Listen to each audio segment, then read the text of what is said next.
যেদিন ভারত আক্রমণ করলো পাকিস্তানকে, বুঝে উঠতে পারছিলাম না যে এত বড় আধ্যাত্মিক তোলপাড় কেন হচ্ছে। পরে ভারতের এই অপারেশনের নাম আর পাকিস্তানের অপারেশনের নাম শুনে বুঝলাম, হ্যাঁ, বিষয়টা এই এই কারণে হয়েছে। একটা বিরাট উদযাপন প্রত্যক্ষ করলাম আধ্যাত্মিক ওয়ার্ল্ডে। একটা বিজয় উৎসবের উদযাপন দেখলাম। তো অবশ্যই সেই বিজয়টা মুসলিম উম্মার। সেটা একটু পরে ব্যাখ্যা দিচ্ছি। তার আগে শিরোনামটা আপনাদেরকে একটু শোনাই। শিরোনাম আজকে দিয়েছি পাক ভারতের ভাগ্য নির্ধারণী দুটো নাম, অপারেশন সিঁদুর আর অপারেশন সোহাগ রাত। সোহাগ রাত এটা হিন্দি বা উর্দুতে বাসর রাতকে বলে সোহাগ রাত। আচ্ছা, তো অপারেশন সিঁদুর এটা আপনারা জানেন, অনেকে আমার চেয়ে বেশি ভালো জানেন হয়তো যারা এগুলো নিয়ে ঘাটাঘাটি করেন। হিন্দু সমাজে বিবাহিতা নারীরা লাল টিপ পরে, সিঁদুর পরে। তো সিঁদুর পরলে বোঝা যায় যে এটি স্বামীওয়ালি একজন নারী, তার স্বামী আছে। যাই হোক, আসলে যুদ্ধ বিগ্রহের মুহূর্তে একটি কথা যুদ্ধের পুরো পরিস্থিতি ঘুরিয়ে দেয়, বা একটি কথার ভিতরে, একটি আচরণের ভিতরে পুরো যুদ্ধের পরিণাম পরিণতি ব্যক্ত হয়ে যায়, প্রকাশ হয়ে যায় আধ্যাত্মিক ওয়ার্ল্ডে। এই জন্য সংঘাত, দ্বন্দ্ব, যুদ্ধ বিগ্রহের মুহূর্তের প্রতিটি কথা বিশাল গুরুত্ব থাকে, বিশাল গুরুত্ব থাকে, অপরিসীম গুরুত্ব থাকে। বলা যায় একটা কথাই আপনার জয়টা পরাজয় রূপান্তর হয়, পরাজয় বিজয় রূপান্তর হয়। একটা কথা, একটা কথা। মহাবিশ্ব আল্লাহ সৃষ্টি করেছেন তো কথা দিয়ে, কুন হাও ফায়াকুন, হয়ে গেছে। কথার চেয়ে পাওয়ারফুল কোনো জিনিস নেই। অতএব একটা কথা তো বিশাল জিনিস। একটা কথা, লা ইলাহা ইল্লাল্লাহ, বাস একটা কথাই তো, ছোট্ট একটা কথা, চিরকাল আপনাকে জান্নাতে রাখবে, চিরদিনের জন্য আপনাকে জাহান্নাম থেকে মুক্তি দেবে। একটা কথা। মানে ইসরায়েলের একটা লোক একটা কথা বলেছিল যে আল্লাহু লা ইয়াগফিরুল্লাহু লাক। একজন নেককার লোক একজন বদকার লোককে বলেছিল, আল্লাহর কসম, আল্লাহ তোমাকে ক্ষমা করবে না। বাস, কালিমাতুন আওবাকাত আলাইহি দুনিয়াহু ওয়া আখিরাতাহ। হযরত আবু হুরায়রার riwayat সহিহ বুখারীর, যে একটা কথা সে এমন বললো যে তার দুনিয়াও শেষ, আখিরাতও শেষ হয়ে গেল।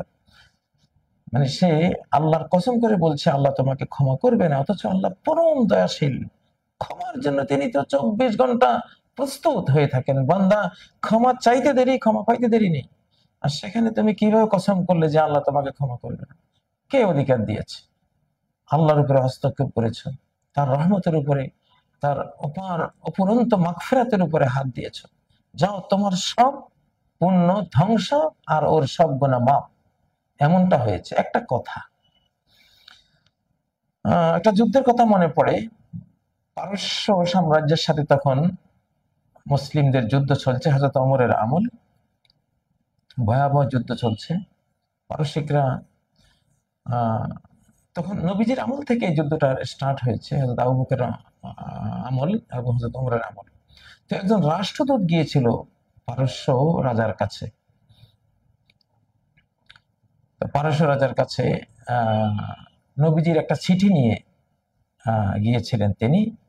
দাওয়াতি চিঠি, নবী সাল্লাল্লাহু আলাইহি ওয়াসাল্লাম দাওয়াতি চিঠি দিয়েছিলেন যে তুমি মুসলিম হও তাহলে তুমি শান্তি পাবে, তোমার রাজা, তোমার প্রজারাও শান্তি পাবে।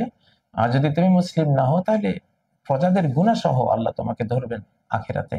খুবই সুন্দর একটা মার্জিত দাওয়াত, কোরআনিক দাওয়াত তিনি দিয়েছিলেন। তো পারস্য রাজ সেটাকে, নবী সাল্লাল্লাহু আলাইহি ওয়াসাল্লামের সেই চিঠিটাকে ছিন্ন ভিন্ন করে ফেলে দিল। আর অপমান করার জন্য সে অর্ডার দিল যে এই দুধকে এক কলসি মাটি দিয়ে দাও। মাটি তো, মাটি তো মানে এটা অপমান আর কি। মানুষ তো উপহার দেয়, হাদিয়া দেয়, কি একটা সোনার রূপা বা মণিমুক্তা ইত্যাদি রাজকীয় উপহার, উপঢৌকন যেটা দেয়। কিন্তু সে বলল যে এক এক কলসি মাটি দিয়ে দাও। তো সাহাবী যখন এক কলসি মাটি পেলেন, তার ঘোড়া, ওনার যে যুদ্ধের ঘোড়া ছিল, দ্রুতগামী ঘোড়া, ঘোড়া নিয়ে তিনি একবারে হাওয়ায় উড়িয়ে দিলেন ঘোড়াকে। প্রচন্ড গতিতে তিনি ছুটলেন, এমন গতিতে ছুটলেন যে যাতে করে কেউ তাকে ধাওয়া করে ধরতে না পারে। আচ্ছা, সে সাহাবী কি বুঝেছিলেন? হ্যাঁ, উনি বুঝেছিলেন যে এই পারস্যের এই রাজা গোটা পারস্য সাম্রাজ্য আমাকে দিয়ে দিয়েছে। কারণ মাটি, দেশ তো মাটি, এক কলসি মাটি মানে গোটা পারস্য সাম্রাজ্যই দিয়ে দিল। ইতিহাস বলে মাত্র 12 বছরে গোটা পারস্য সাম্রাজ্য মুসলিমদের হাতে চলে আসলো। যে এক কলসি মাটির, এক কলসি মাটির যে মিনিংস, এর ভিতরে যে গোটা পারস্য বিজয়, মুসলিমদের পারস্য বিজয়, বা পারস্যের রাজাই তার সাম্রাজ্য মুসলিমদেরকে দিয়ে দিয়েছে, এটা 12 বছরে কমপ্লিট হয়ে গেছে। এখন পারস্য রাজাও টের পেয়েছিল পরে, তার সভাসদ বর্গের কেউ যখন তাকে টুকে দিল যে সর্বনাশ, আপনি কি করেছেন, আপনি তো দেশ দিয়ে দিয়েছেন। সে যে গতিতে, মানে সাহাবীর ওই দুরন্ত গতির ছোটা দেখেই ওদের সন্দেহ হয়েছে, সে এমন পরম আনন্দে ছুটছে কেন, নিশ্চয়ই এটার অন্য কোনো অর্থ আছে। তখন তারা এটা গবেষণা করে বের করলো, তাহলে তো মাটিতে হলো দেশ, তাহলে আমাদের সম্রাট কি করলো, দেশটাই দিয়ে দিল। তারপরে ঘোড়া ছোটালো ওই সাহাবীর পেছনে। উনি তো আগে বুঝে সারা, উনি হাওয়ায় উড়িয়েছেন ঘোড়াকে, কোথায় পায় ওনাকে, আর পায়নি। সেই এক কলসি মাটির এই যে ভুলটা করলো পারস্য সম্রাট, এক কলসি মাটির ভুলে গোটা পারস্য সাম্রাজ্য চলে গেল। ভারত এমন একটা কাজে করে বসলো। আমি খুব আশ্চর্য হয়েছি যে, যাই হোক, এটা অনেক কিছুই, তো সবকিছু তো আর খুলে বলবো না। তো ভারত এই যে অপারেশন সিঁদুর, ওখানে পারস্য সম্রাট কি করলো, এক কলসি মাটি দিল। তো মাটি হলো ফসলের ক্ষেত, আর মা জাতি, নারী জাতি হলো মানুষের ক্ষেত, মানব জমিন, মানুষ জন্ম হয়, একই জিনিসের জন্য নিসাউকুম হারসুল লাকুম, তোমাদের নারীরাও তোমাদের শস্য ক্ষেত, এটা মানব শস্য, মানব শস্য জন্ম হয়, সেটাও ক্ষেতেই, মাদার ল্যান্ড, তাই না? মাতৃভূমি, ভূমি আর মাতৃ দুটা একটার সাথে একটা জড়ানো। ভূমিতে যেমন ফসল ফলে, মা নামক ভূমিতেও মানব শিশু ফলে, মানব শস্য ফলে, মানুষ জন্ম লাভ করে। এখন পারস্য সম্রাট যা করেছে, আমাদের মোদী সরকার তার চেয়ে ভয়াবহ করেছে। কারণ মাটির মূল্যের চেয়ে তো নারীর মূল্য অজস্র গুণে বেশি।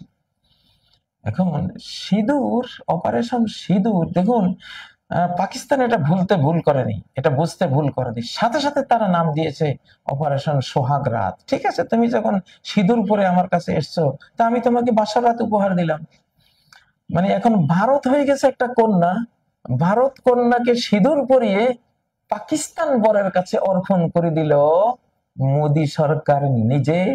আগামী 100 বছর মোদী সরকার তুমি এই জন্য নিন্দিত, কলঙ্কিত, অপমানিত হতেই থাকবে। তোমার ভারত তুমি তুলে দিয়েছো পাকিস্তানের হাতে, অর্থাৎ মুসলিম জাতির হাতে।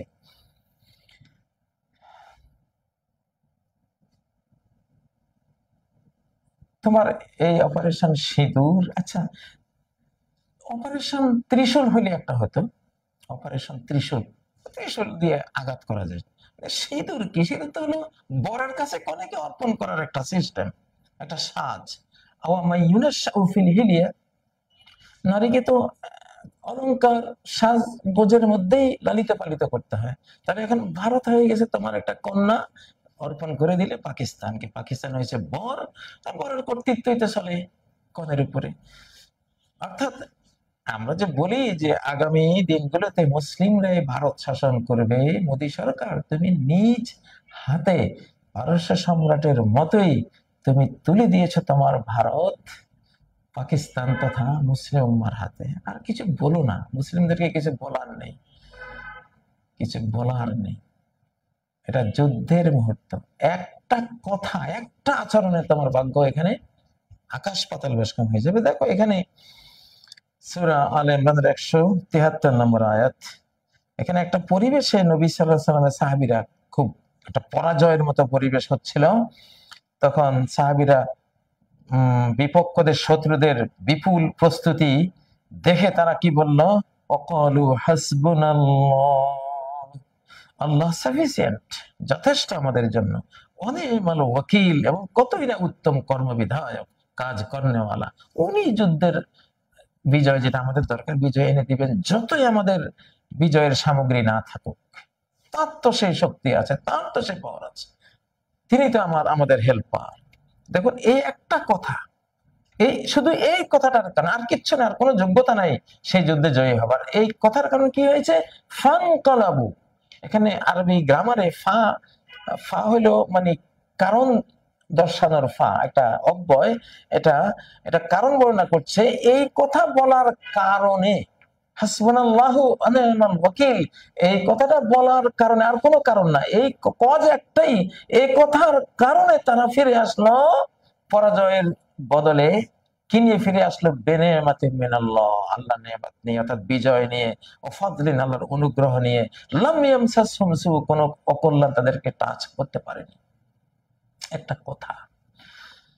তো ভারত নিজের ভাগ্যটা নিজে তুলে দিয়েছে মুসলিম জাতির হাতে। আলহামদুলিল্লাহ, আমরা কবুল করেছি, আল্লাহ কবুল করে নিয়েছেন। আমি টের পেয়েছি সেটা। আমি গত যেদিন তারা অপারেশন সিঁদুর নাম দিয়ে আক্রমণটা করতে গেল, সেদিনে অন্যরকম একটা হাবভাব দেখতেছিলাম, যে কেন, কিসের এই আয়োজন আকাশের মধ্যে, আধ্যাত্মিক ওয়ার্ল্ডে। তো যাই হোক, পরে নাম নাম দেখলাম যে ও, তারা তো এই নাম দিয়েছে, অপারেশন সিঁদুর। যাই হোক, এখন বাংলাদেশে তোমরা লাফাচ্ছ অনেকেই, ভারতের কিছু দালাল, রয়ের কিছু দালাল, পরিণতি, তোমাদের ভয়াবহ পরিণতি অপেক্ষায় আছে। ভুলে যাও, ভারত, পাকিস্তান, গোটা বিশ্বই আল্লাহর ডাইরেক্ট নিয়ন্ত্রণে নিয়ে নিয়েছেন। উনি ওনার মতো, ওনার চয়েস করা মনে হাতে দিবেন। ভারত, ভারতের মানে ভারত শুনেই তোমরা ভাবছো এখন ভারত আমাদের ত্রাণকর্তা। নো, কিছুই না। আল্লাহ ফয়সালা হয়ে গেছে, পৃথিবী চেঞ্জ হয়ে গেছে, মুসলিমদের যুক্তরাষ্ট্র তৈরি হয়ে গেছে, মুসলিম জনগণ ঐক্যবদ্ধ হয়ে গেছে অলরেডি, সামনে টের পাবে। অতএব বাংলাদেশ প্রেমিক হও, ভারত প্রেমিক হইও না। ভারতের কিছু গাদ্দার, মির্জাফর বাংলাদেশের ভিতরে এখনো আছে। তোমাদেরকে সাবধান করে দিচ্ছি, সাবধান হও, পায়ের তলায় মাটি নেই। ভারত নিজেই নিজেকে তুলে দিয়েছে আল্লাহতে বিশ্বাসী অকুতোভয় মুমিনদের হাতে। ইনশাআল্লাহ